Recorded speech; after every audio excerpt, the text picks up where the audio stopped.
La lucha que había elegido. Al regresar tras reunir un montón de pruebas contra los grandes traficantes de menores, la bala destrozó la ventanilla del coche justo cuando Adana se agachaba. «¡Conduce!», gritó Andrew, agachándole la cabeza al rugir el motor. Se oyó otro disparo, rebotando en el retrovisor. Adana respiraba entrecortadamente, con las manos temblorosas mientras aferraba la carpeta de pruebas que acababa de reunir. Nombres, lugares, transacciones, pruebas de que hombres poderosos vendían niños, algo que, según ellos, no debería haber hecho. Sabía que irían a por ella, pero no así, no a plena luz del día. Parecían no temer a nadie. El coche se desvió entre el tráfico de Lagos, con los neumáticos chirriando. Andrew agarraba el volante con firmeza, los nudillos apretados, la mandíbula apretada.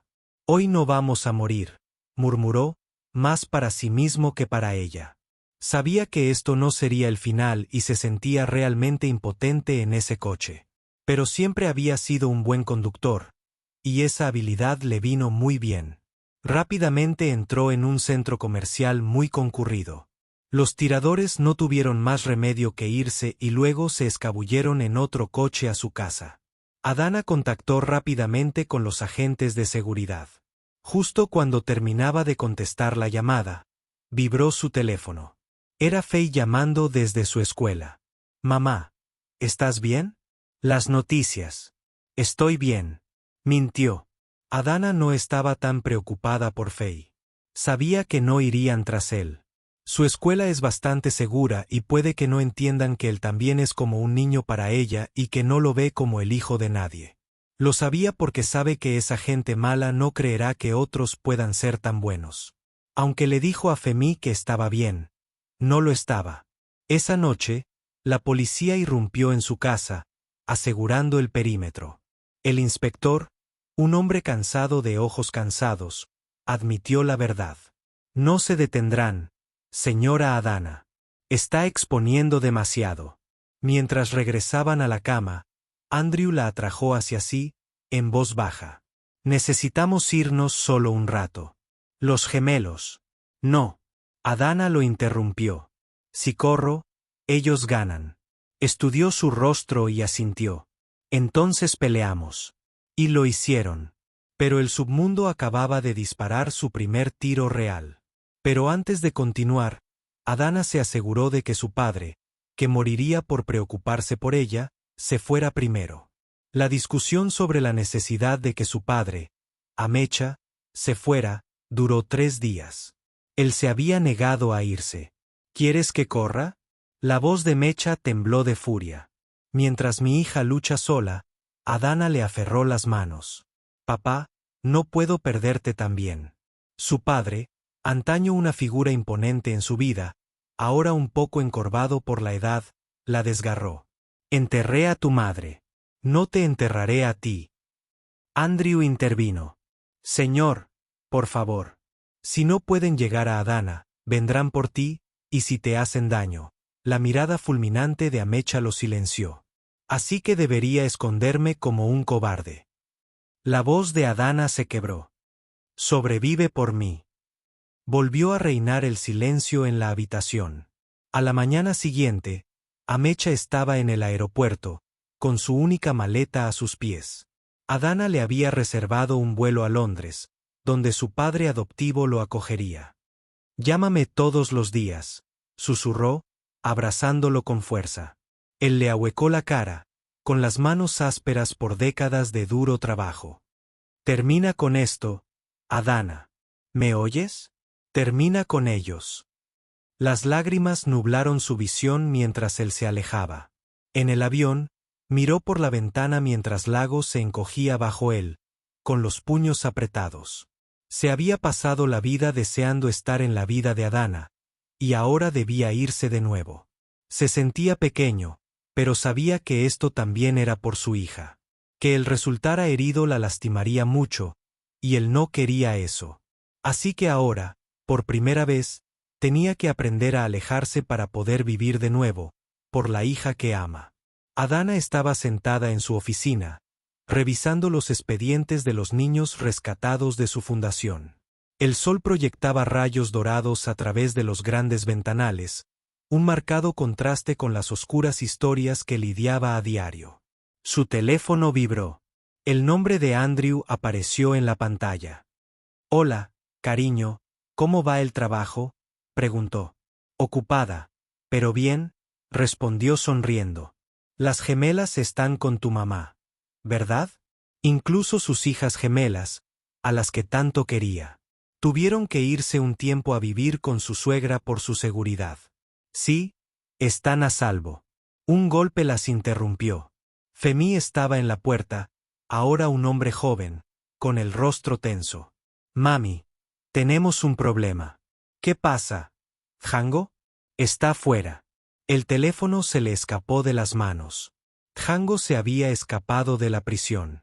La fuga de Django no fue un caos. Fue orquestada. Una red de políticos corruptos, amenazados por la implacable cruzada de Adana contra el tráfico infantil, movió sus hilos a puerta cerrada. Sus archivos desaparecieron repentinamente. Y la prisión que custodiaban fue sobornada y una orden de liberación falsificada apareció como por arte de magia. Estos hombres, ricos, poderosos e intocables, necesitaban a Django libre para enviarle un mensaje a Adana. Ella había penetrado demasiado en su oscuro imperio, y ahora contraatacaban a través de él. Django era su arma, su fantasma en las sombras.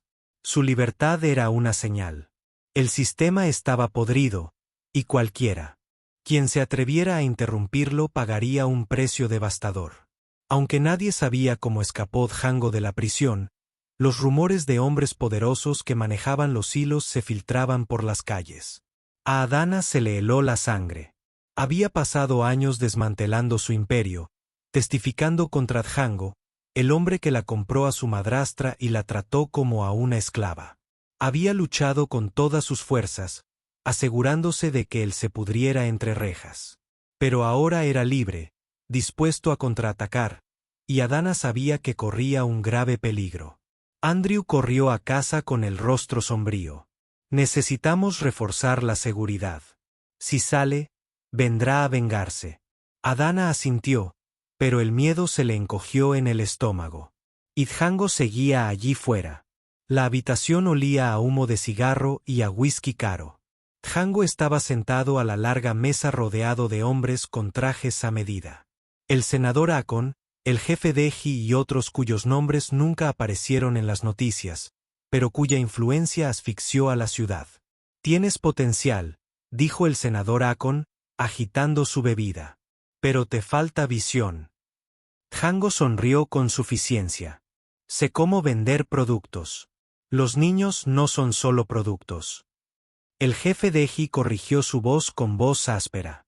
«Sus inversiones, su trabajo, su influencia futura. Necesitamos a alguien lo suficientemente despiadado como para manejar las complicaciones». Un expediente se deslizó sobre la mesa. Apareció el rostro de Adana. Ella es, por supuesto, su enemiga común. La sonrisa de Django se desvaneció. El senador Okon se inclinó. Ella es un problema y los problemas deben ser eliminados. Hubo una pausa. Entonces Django finalmente preguntó, «¿Qué gano yo con esto?» «Libertad, poder, más dinero del que jamás has soñado». Django cogió el expediente y tomó su decisión. Esa noche, mientras Lagos dormía, las sombras se movieron. Las gemelas de Adana, Eye y Eleyana, fueron secuestradas. Fueron secuestradas por desconocidos. Pero todos ya sabían de dónde venía esto.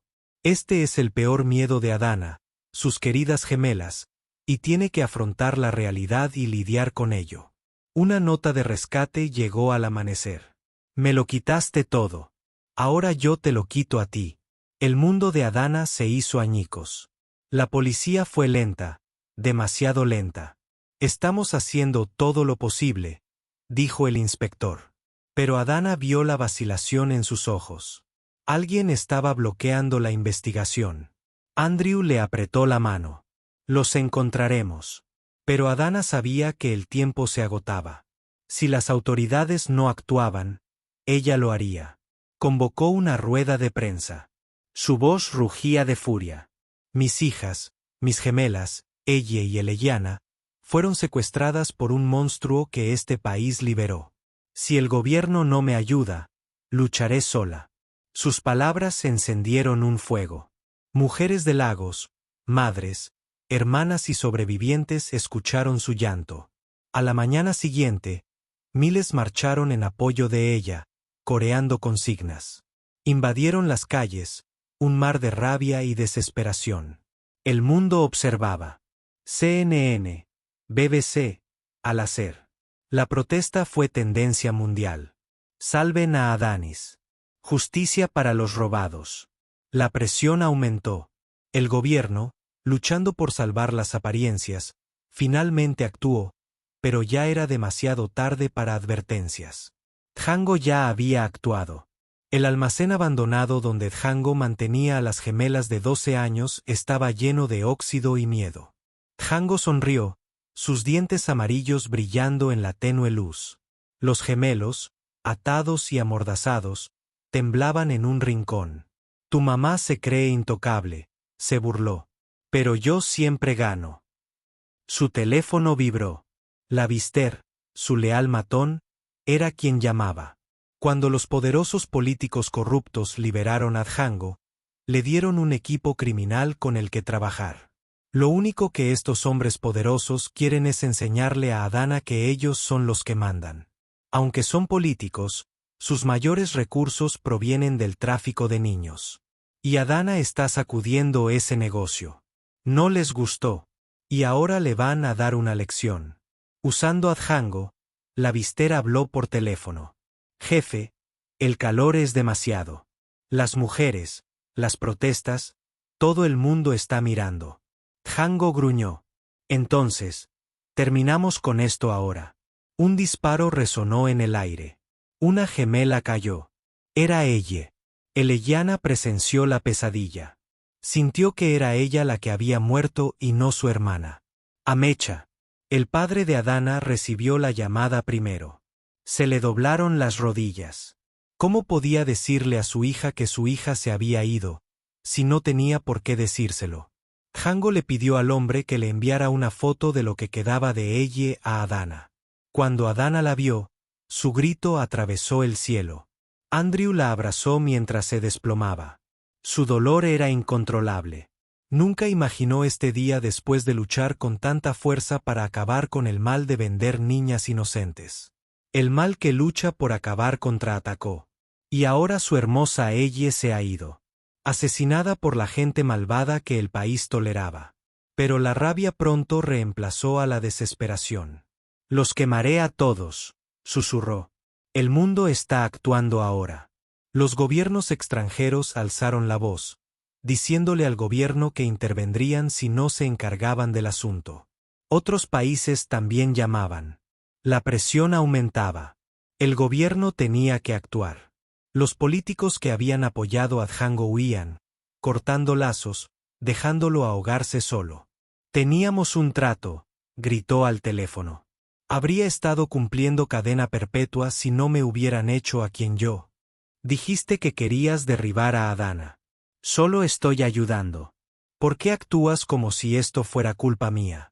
¿Por qué actúas como si esta fuera mi batalla?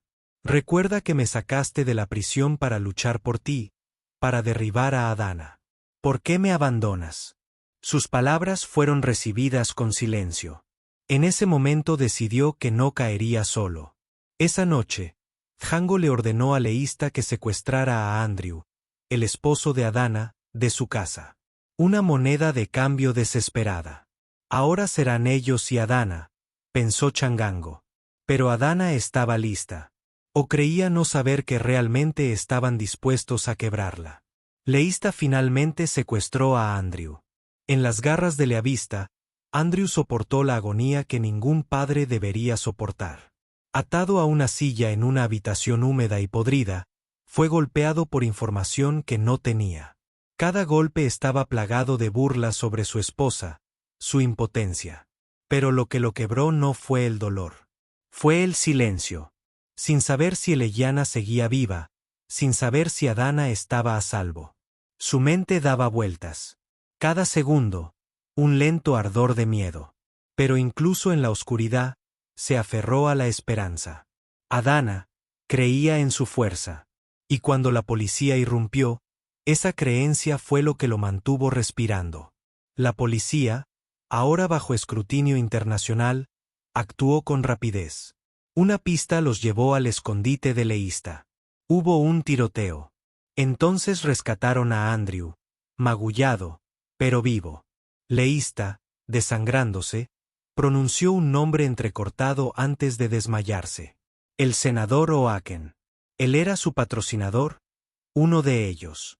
Las fichas de dominó comenzaron a caer. Los arrestos se extendieron por Lagos.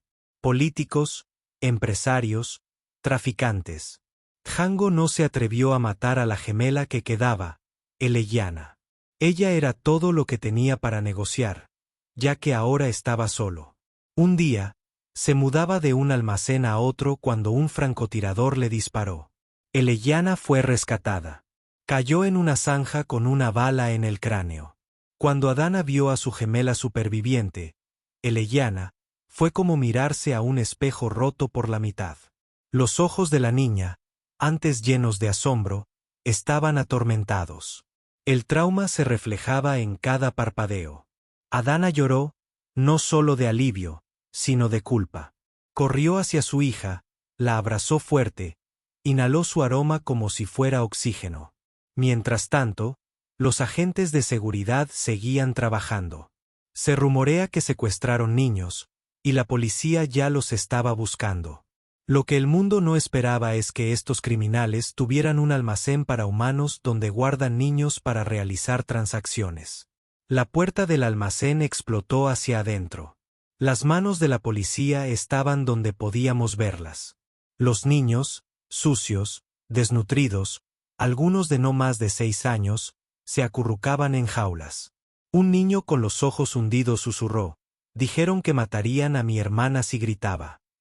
Una dana que veía la transmisión en vivo en la estación sintió un nudo en el estómago. Una niña, de unos 10 años, se aferró a una agente. «Nos sacaron de la escuela, dijeron que trabajaríamos en una casa grande, pero nos tocaron». Empezó a llorar. Quienes veían la transmisión en vivo también lloraban. La policía la abrazó y la meció. Muchos niños fueron rescatados ese día y todos los matones fueron arrestados. Las cámaras seguían grabando. El mundo vio las atrocidades que la gente cometía solo por dinero. Y las protestas se hicieron más fuertes. Las noticias se reproducían en todas las pantallas. El senador Ocon fue finalmente arrestado por tráfico de personas. El jefe Deji fue encontrado muerto en su celda. El presidente condena la imperdonable traición a la confianza por parte de personas que deberían hacer cumplir la ley y proteger a los niños vulnerables. En medio de toda la tensión, Adana recibió una invitación presidencial. Ella también sabe que el presidente está ahora alerta, considerando que el mundo está ahora concentrado en las atrocidades que ocurren bajo su supervisión. Al honrar la invitación, Adana descubrió que la villa presidencial estaba más tranquila de lo que esperaba. Se había imaginado guardias armados, asistentes ajetreados, el peso de la política de una nación presionándola desde el momento en que entró. En cambio, la condujeron a través de pasillos silenciosos hasta una oficina soleada donde el presidente Tulu Admi esperaba sentado, con expresión indescifrable. A Andrew no se le permitió acceder al protocolo de seguridad. Pero Faye permaneció de pie justo afuera de la puerta, con la postura rígida por la tensión. «Señora Adana», dijo el presidente, levantándose, «por favor, siéntese». Adana no lo hizo.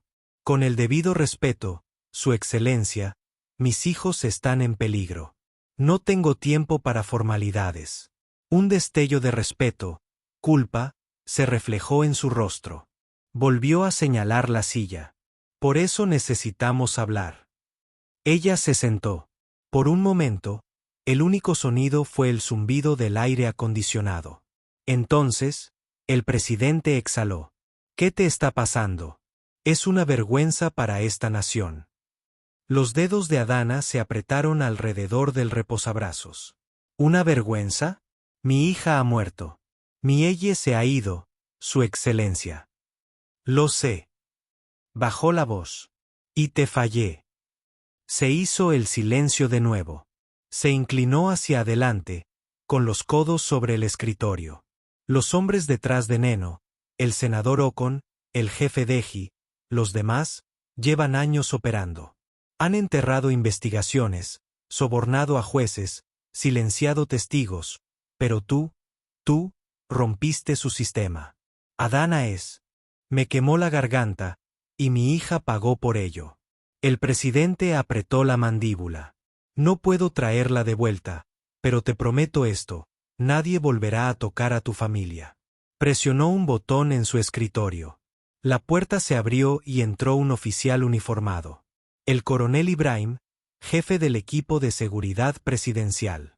A partir de ese momento, dijo el presidente, tendrán un equipo de seguridad completo, no policía. Mis hombres solo responden ante mí.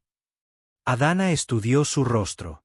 Había pasado años navegando entre mentiras, detectando engaños en un abrir y cerrar de ojos, pero la mirada del presidente contenía algo desconocido, vergüenza y determinación. ¿Por qué ahora?, preguntó. Porque el mundo nos observa, hizo una pausa. Y porque tenías razón. Dejamos que el mal crezca en la oscuridad. Se puso de pie. Entonces, asegúrese de que no vuelva a suceder, señor. Él asintió. Por mi vida. Mientras se giraba para irse, él añadió, me gustaría asistir al funeral, si me lo permite. Adana no miró atrás. Se merecía algo mejor que sus ideas políticas. La puerta se cerró tras ella. Eleyana se puso a su lado. ¿Qué dijo? Ella tocó el pelo de su gemela superviviente, con la voz apenas audible. Él dijo, ya no estamos solos. Adana estaba en una tranquila terminal del aeropuerto, con Eleyana agarrada de la mano. Andrew llevaba sus maletas, con la cara aún magullada, pero sanando. Ella había dicho que necesitaba un poco de tiempo para despejarse antes de poder afrontar el entierro de su hija. Dijo que no podía afrontar eso ahora, y su marido lo entendía. Él también estaba pasando por mucho.